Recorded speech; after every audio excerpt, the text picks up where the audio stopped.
বিছানায় বেঘোরে ঘুমোচ্ছে সারিকা। অপুর হয়ে বালিশে মাথা গুঁজে স্বপ্নের সব থেকে গুরুতর মুহূর্তটাই দেখছিল। ঠিক এমন সময় পিঠের উপর বুঝি কোনো একটা হাতির বাচ্চা লাফিয়ে পড়ল। চেঁচিয়ে উঠল সে, ও মা গো, ও মা গো। চোখ খুলে গেল তার।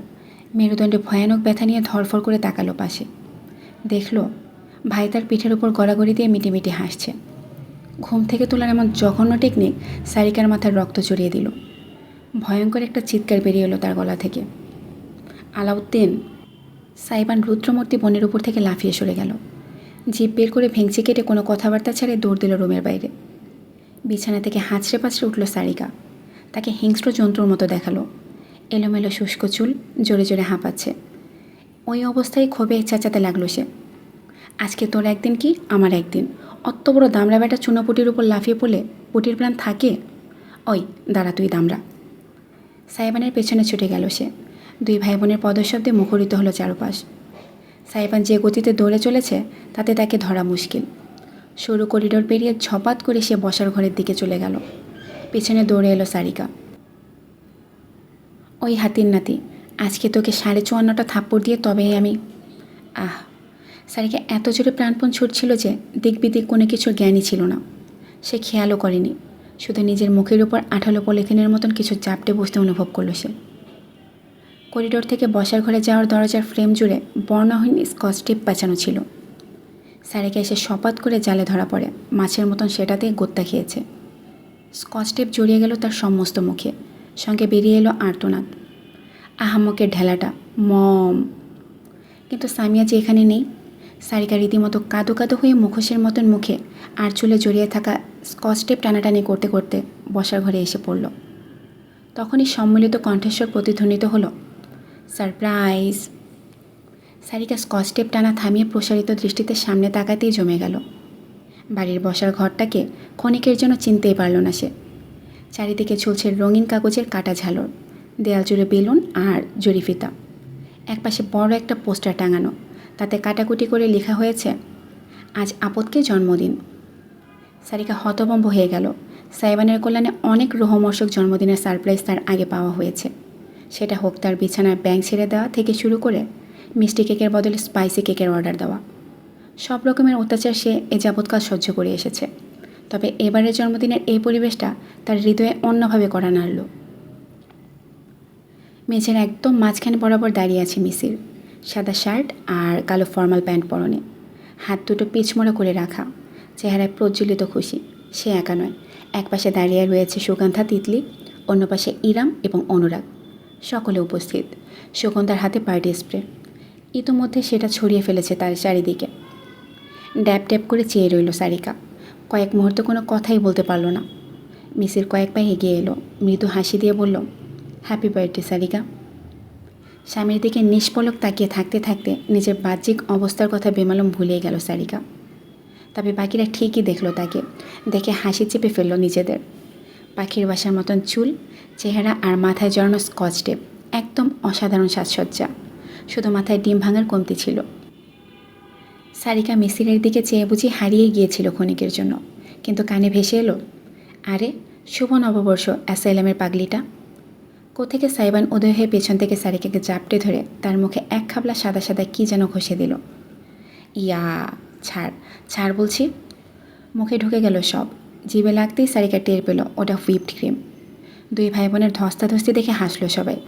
অবশেষে সারিকা যখন ছাড়া পেল তখন তার অবস্থা বিধ্বস্ত প্রায়। তাই ছাড়া পেত না, নেহায়েত মিসির হস্তক্ষেপ করলো। সারিকার কাঁধে হাত রেখে কাছে টেনে সাইবানের থেকে উদ্ধার করে বলল, ব্যাস অনেক হয়েছে শালাবাবু, তোমার মতন একটা পাঠা আমার আজ শুকনো বউটার টুটি টিপে ধরলে ওর কিছু থাকে? সাইবান গর্জে উঠল তৎক্ষণাৎ, আমি পাঠা? বেশ আমি পাঠা। নিজে তো একটা ঢ্যামড়া পাটকাঠি, বাতাস আসলে উত্তর দক্ষিণে গিয়ে পড়বেন। আলাদিন! মৃদু গলায় সতর্ক করলো ইরাম, কিন্তু মিসিরের চেহারা বিরাট হাসি ফুটল। সে এসবে অভ্যস্ত। হাসতে হাসতে সে বলল, বলতে দাও বলতে দাও আমার শালাবাবুকে, উনি যে খাস শয়তানের শিষ্য এটা সবাই জানে। হ্যাঁ, আমি আপনার শিষ্য, আপনার পদধূলি পরাণে মেখে চলি। অট্ট হাসিতে ফেটে পড়ল চারপাশ। সারিকার জন্মদিনের শুরুটা এমন নাটকীয়ভাবে হলো। শেষমেশ বেচারিকে গোসল করে কাপড় পাল্টে তারপর আসতে হলো। কেক কাটা হলো। ইরাম এবং সুগন্ধা দায়িত্ব নিয়ে সব কাজকর্ম করলো। প্লেটে প্লেটে খাবার সাজানো হলো, ঠিক যেমনটা করে অধিকাংশ ছেলেমেয়েরা নিজেদের ছোটোবেলার জন্মদিন পালন করে এসেছে। সারিকা প্রাণ ভরে চেয়ে দেখলো ইরাম প্লেট সাজাচ্ছে। কেক, মিষ্টি, চানাচুর, ফল, বাদাম ভাজা, পাঁপড়, চিপস, ওয়েফার এবং চকলেট দিয়ে, সঙ্গে সোডা। আমি কখনো ভাবিনি ছোটোবেলার পর আর কখনো এভাবে বাচ্চাদের মতন করে জন্মদিন পালন করা হবে। সারিকার পাশে দাঁড়িয়েই ছিল মিসির। সে শুনল স্ত্রী কী বলছে। আমি যখন ছোট ছিলাম, মম আর ড্যাড এভাবেই আমার জন্মদিন পালন করতো। এখনকার মতন তখন আমাদের এত ধন দৌলত ছিল না, কিন্তু আবেগ ছিল প্রচুর। প্রতিবেশী সব বাচ্চাদের দাওয়াত দেওয়া হতো। মম সব নাস্তা নিজের হাতে বানাতো, সঙ্গে সকলের জন্য বিরিয়ানি। বর্তমানের উচ্চবিত্ত পার্টিগুলোর মতো এত জৌলস, গিফটের বহর আর চাকচিক্য জগৎ তখন ছিল না। অথচ আজও সেই সব স্মৃতি আমার মনে গেঁথে আছে। জানি তুমি আগেও একবার বলেছিলে, নরম গলায় বলল মিসির। সারিকা পাশ ফিরে তাকালো। পুরুষটার শান্ত মুখচ্ছবি দেখে গেল। আগে কখন বলেছে তার নিজেরই মনে নেই, তবে মিসিরের মনে আছে। তাহলে কি আজকের দিনটা সেভাবেই পরিকল্পনা করেছে স্বামী তার? সারিকা জানে না কেন তার ভেতরে অদ্ভুতরে একটা অনুভূতি হলো। এত এত নিঃস্বার্থ আবেদনের ভার সে কীভাবে বইবে? অজান্তেই তার নয়নজোড়া খুঁজে নিল ভিন্ন একটা অস্তিত্বকে। সুগন্ধা এক হাতে একত্রে 3টি প্লেট নিয়ে যাচ্ছে বলে সোফা থেকে উঠে তাকে সাহায্যের জন্য হাত বাড়িয়ে দিয়েছে অনুরাগ। দৃশ্যটায় আঠার মতন চোখ আটকে গেল তার। খেয়ালই করল না তার স্বামীও ঠিক একইভাবে বিষণ্ণ দৃষ্টিতে চেয়ে আছে তারই দিকে। ইজান ঘুম থেকে উঠে গিয়েছে, তাই উপরতলা থেকে ছেলেকে নিয়ে নিচে নেমে ইরাম খেয়াল করলো এখন গিফট দেয়া নেওয়ার পর্যায়ে চলছে। তিতলি হেসে একটা বক্স ধরিয়ে দিল সারিকার হাতে। হ্যাপি বার্থডে আপু, দিন দিন আরও সুন্দর হয়ে যান, আর আমাদের দুলাভাইয়ের মাথা খান, এই দোয়াই করি। 5ই মে। হালকা ধমক দিয়ে হাসলো সারিকা। বক্সটা খুলল। ভেতরে বিশেষ ডিজাইনের কামিজ এবং একজোড়া ম্যাচিং হিল। চকচক করে উঠল সারিকার চোখজোড়া। ওয়াও, এটা কি সুন্দর, থ্যাংক ইউ তিতলি। এটা কিন্তু আমার নিজে ডিজাইন করা, লেটেস্ট, একদম 1 পিস করেছি শুধুমাত্র তোমার জন্য। তুমি অনেক ট্যালেন্টেড তিতলি, এটা খুব সুন্দর, সত্যি আমার ভীষণ পছন্দ হয়েছে, থ্যাঙ্কস। মুচকি হাসলো তিতলি। এবার এলো সুগন্ধা। গলা খাকারি দিল। ওড়না ধরে আঙ্গুলি পেঁচিয়ে যাচ্ছে সে। ওই মানে আফাজান, আমি মানে। ইতস্তত করলো সে। এত দামি চাকচিক্যের মাঝে নিজের উপহার নিয়ে বোধ হয় অস্বস্তি বোধ করছে। বুঝতে পেরে সারিকা হাত বাড়িয়ে দিল। দে, এক্ষুনি আমার গিফট দিবি, আমি কোনো কথা শুনবো না। সুগন্ধার গাল লাল হয়ে উঠল। দুহাত এগিয়ে একটা ছোট প্যাকেট সারিকাকে দিল সে। প্যাকেট খুলতেই ভেতর থেকে চুড়ি বেরিয়ে এলো। হাতে ডিজাইন করা রেশমি সুতার চুড়ি, উপরে পাথর বসানো। অদ্ভুত হলেও সত্য, তিতলি যে কামিজ দিয়েছে সেটার রঙের সাথে চুড়িগুলো বেশ মানিয়েছে। চোখ কপালে তুলে ফেলল সারিকা।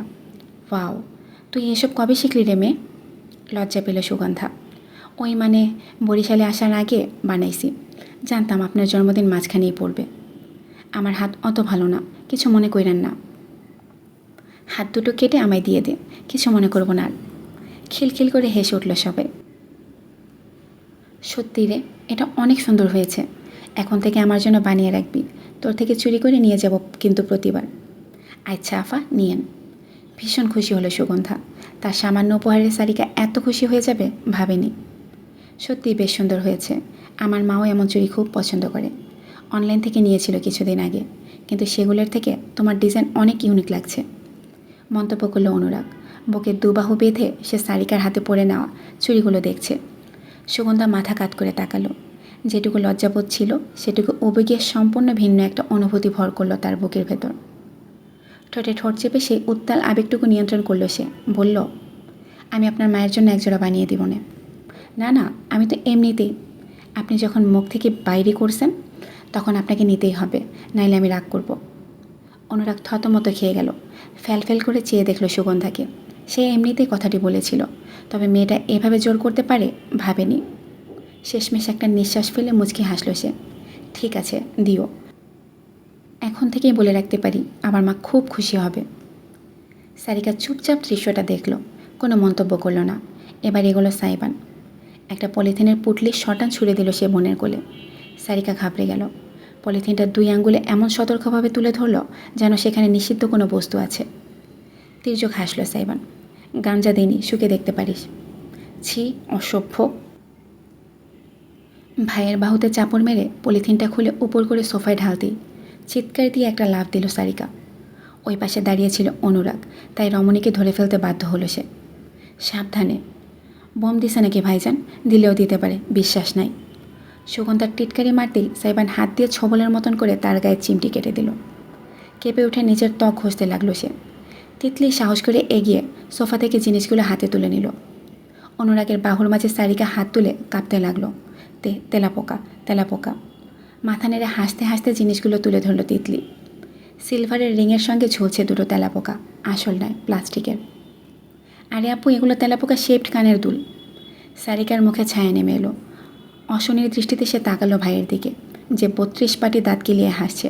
সুগন্ধা মুখ টিপে বলল, মাথার সার্কিট হাউস নষ্ট না হলে কেউ নিজের বোনের জন্মদিনে তেলাপোকার দুল উপহার দেয়? সাইবানের বাচ্চা, হংকার দিল সারিকা। সোফা থেকে পলিথিনটা তুলে হাতে পেঁচাতে পেঁচাতে বলল, আজকে এই পলিথিনে বেঁধে যদি তোকে পুকুরে না চুবিয়েছে আপদ কোথাকার। সাইবান দাঁড়ালো না, তৎক্ষণাৎ দৌড় দিল। তিতলির হাত থেকে ছোঁ মেরে দোলজোড়া নিয়ে তার পিছু পিছু ছুটল সারিকা। এই তেলাপোকা আমি তোর কানে পড়াবো, শালা দামড়া পাঠা। তেলাপোকা ছাগলে খায়, তুই ট্রাই করতে পারিস, মচমচে ভাজা ভাজা। সাই হে হে। অদূরে দাঁড়িয়ে সবাই ভাই বোনের হুলস্থুল কাণ্ড দেখে গেল শুধু। ইরাম ইজানকে কোলে দোলাতে দোলাতে হাসল মনে মনে। তবে চোখ ঘুরিয়ে তাকাতেই সে দেখল মিসিরকে। এতগুলো মানুষের মাঝে একমাত্র সেই ব্যক্তিটির ঠোঁটেই আজ হাসির বড্ড অভাব। দুপুরের রান্নাটা আজ ইরাম করবে। মোরগ পোলাওয়ের জন্য সব কিছু তৈরি আছে। সে বিশাল পাতিলে মাংস চড়িয়ে দিয়েছে, আরেকটা চুলায় পায়েসের দুধ ফুটতে দিয়েছে। ইজান তার বুকে লেপ্টে আছে, মাত্র খেয়েছে, তাই অন্য কারো কোলে যায়নি। এখানে মায়ের সঙ্গে স্বচ্ছন্দ বোধ করছে সে। ইরাম কাজে মগ্ন ছিল, তাই খেয়ালই করলো না কখন তার পেছনে এসে দাঁড়ালো কেউ। শুধু গভীর কণ্ঠস্বরটা কানে গেল। কোথায় একটু স্বামীর খেদমত করবে তা না, রান্নাঘরে সিধিয়ে বসেছে।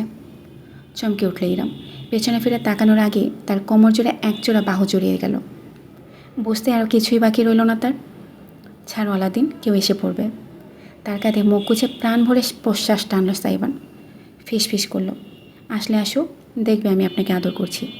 ছি, অসভ্য একটা। বউকে আদর করা যদি অসভ্যের কাজ হয়, তাহলে আমি বিশ্বসেরা অসভ্য। ইরামের গাল দুটো রেঙে উঠল। দ্রুত উল্টো ঘুরে দাঁড়ালো সে। ইজানকে এগিয়ে দিল। ওকে কোলে নিয়ে চুপচাপ সবার সাথে বসার ঘরে গিয়ে বসে যাও। আই। ইজান নিজের ছোট ছোট হাত পা দুখানা নাড়িয়ে শব্দ করে উঠল। সাইবানের ভ্রু কুঁচকে গেল। অবিশ্বাসভাবে সে তাকে কোলে না নিয়ে পিছিয়ে দাঁড়ালো। ইরাম বিস্মিত হলো। আমার কোলে কোনো বিশ্বাসঘাতকের জায়গা নেই। আবা। আঙ্গুল চুষতে চুষতে মাথা কাত করে জলজলে দৃষ্টিতে তাকালো ইজান। আঙ্গুল তুলে গর্জে উঠল সাইবান। দেখো দেখো, কেমন নিষ্পাপের মতন তাকাচ্ছে পাপিটা। ভাজা মাছটাও যেন উল্টে খেতে জানে না, অথচ সময় মতো ঠিকই বাঁশ বাজিয়ে দিতে জানে। বেইমানের ঘরের বেইমান একটা। আলাদিন, কি বলছো তুমি? না পারতে হেসে ফেলল ইরাম। ইজান পা দুখানা ছুঁড়ে যেন প্রতিবাদ জানালো। গু। হ্যাঁ, গুয়ের সর্দার তুই, পোটলা। তোর ডিএনএর দানবীর আছে না, তুই ওটার 1 নাম্বার গোয়েন্দা। আমি শিওর তুই ওই দানবীরের যোগ্য উত্তরসূরি। এজন্যে তোর মায়ের সাথে আমার লীলা খেলা হজম হচ্ছে না তোর। যা, আমিও কোলে নেব না তোকে আর। আমার হাত ক্ষয়ে যাবে না যত সব। আ। কেমন যেন ছটফট করে উঠল ইজান। এত জোরে হাত পা ছুটতে লাগলো যে ইরাম সামলাতে বেগ পোহালো। আরে কুচুপু। আ। ইরামের কোলে যেন সে থাকবেই না। এবার চোখ ভিজিয়ে বুক ভাসিয়ে ভয়ানক কান্না জুড়ে দিল। সাইবান উল্টো ঘুরে রান্নাঘর থেকে বেরিয়ে যাচ্ছিল, কিন্তু কান্নার শব্দ শুনে থমকে গেল। ফিরে তাকালো, দেখলো ইরাম বুকে চেপে ছেলেকে দোলাচ্ছে। না না, এই যে আম্মু, আব্বু তো মজা করেছে, একটুখানি রাগ করেছে, এই যে একটু। কাঁদেন আমার কুচুপু, আমার সোনাটা। সাইবানের হাতের মুঠো শক্ত হয়ে গেল। শক্ত একটা ঢোক গেল সে। দারুণ অপরাধ বোধ গ্রাস করলো তাকে। ওই কান্নার ধ্বনি তার সবটুকু আগ্রাসী অভিমান ভেঙে চুরমার করে দিল। লম্বা পায়ে এগিয়ে গেল সে। আমার কাছে দিন বলেই সে হাত বাড়িয়ে ইজানকে তুলে নিল। নিজের বুকে চেপে ধরতে ছোট হাত পা ছড়িয়ে তার শক্ত বুকে লেপ্টে ফোপাতে লাগলো বাচ্চাটা। তাকে নিজের সঙ্গে যত্ন নিয়ে আগলে রেখে সাইবান রান্নাঘরের একপাশে পায়চারি করতে লাগলো। মহারাজের আবার গোস্সাও আছে, নিজে বাগলা দেবে আবার নিজে ফ্যাচ ফ্যাচ করে কাঁদবে। নাটকবাজ, সব আমার ঘাড়ে কেন যে উঠে। আ। আরে না না, আমি গালি দিচ্ছি না, এই তো আমি প্রশংসা করছি।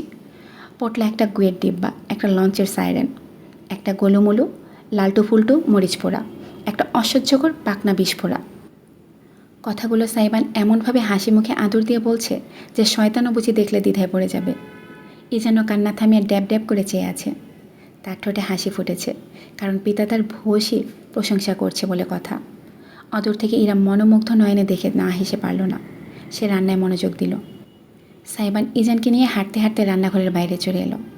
তার ঘাড় জুড়িয়ে আয়েশ করে পড়ে আছে বাচ্চাটা। মুখ খসছে ক্ষণে ক্ষণে আর শব্দ করছে, আমার একটা মাত্র টিকটিকির ডিম রে, আমার বাসর ঘরের খাইস্টা দারোয়ান রে, বাপের পিছনে আগুন দেয় বিচ্ছু সৈন্যটা রে। ওই ইজান চরম খুশি, তাই সে লাথিও দিচ্ছে না। সাইবানের মাঝে মিশে শান্তভাবে পড়ে আছে। মৃদু হাসল সাইবান। অজান্তে ইজানকে অতি আদরেভাবে ধরে তার মাথায় ছোট্ট একটা চুমু বসিয়ে ফিসফিস করল, my crazy baby boy, my sweet enemy. এমন সময় পকেটে ফোন ভাইব্রেট করে উঠল সাইবানের। এক হাতে ইজানকে ধরে রেখে অন্য হাতে ফোন রিসিভ করলো সে। তার ম্যানেজার ফোন করেছে। ম্যানেজার বলতে টিমের একজন, যে তার শোগুলো বুকিংয়ের কাজ করে থাকে। ছেলেটা বয়সে সাইবানের সমানই প্রায়, তাই তুমি তুমি করেই কথা হবে। হ্যালো, সাইবান বলতে ওপাশ থেকে বলা হলো, হ্যাঁ সাইবান, একটা আর্জেন্ট শোয়ের অফার এসেছে বরিশালে আজকে রাতেই, একটা প্রাইভেট পার্টি। সাইবানের ভ্রু কুচকে গেল। তৎক্ষণাৎ মাথা দোলালো সে। মানা করে দাও, আমি আমার লাস্ট মিনিটে শো নেই না, জানো না তুমি? হ্যাঁ, আমিও সেটাই বলেছি, কিন্তু ওরা ডাবল অফার করছে। বলল তুমি যা চাইবে তাই দেওয়া হবে, শুধু শোটাতে তোমাকেই চাই। এইবার সাইবান একটু থমকালো। ইজানকে কাঁধে ঠেলে দিল। বাচ্চাটা মুখ গুজে চুপটি করে পিতার কথা শুনে যাচ্ছে, একটুও বিরক্ত করছে না। Private party? হ্যাঁ। কোনো কোম্পানির? হ্যাঁ। বলল একটা প্রজেক্টের সাকসেস সেলিব্রেট করতে পার্টি। সাইবান কয়েক মুহূর্ত কী যেন ভাবলো, তারপর বলল, আমি যা চাইবো তাই দিতে রাজি? তাই তো বলল, ডাবল অফার করলো, 7 লাখ চাও। ওপাশে পেন পতন নীরবতা, তারপর ভেসে এলো উত্তেজিত কণ্ঠস্বর, তুমি পাগল হয়ে গিয়েছ? বর্তমান রেঞ্জ অনুযায়ী তোমার পেমেন্ট 2 থেকে 2.5 লাখ নেই আমরা। তুমি তো ডাবলেরও বেশি চাইছো, এটা কেমন কথা? লিসেন, ওদের বলো 7 লাখ আর 900। ওপাশ থেকে আর কিছু বলতে না দিয়ে সাইবান ফোন কেটে দিল। ইজানকে নিয়ে বাড়ির বাইরে বেরোলো। সামনের পথে বিশুদ্ধ বাতাস কয়েক দফা হাঁটাহাঁটি করতেই তার ফোনে মেসেজ এলো।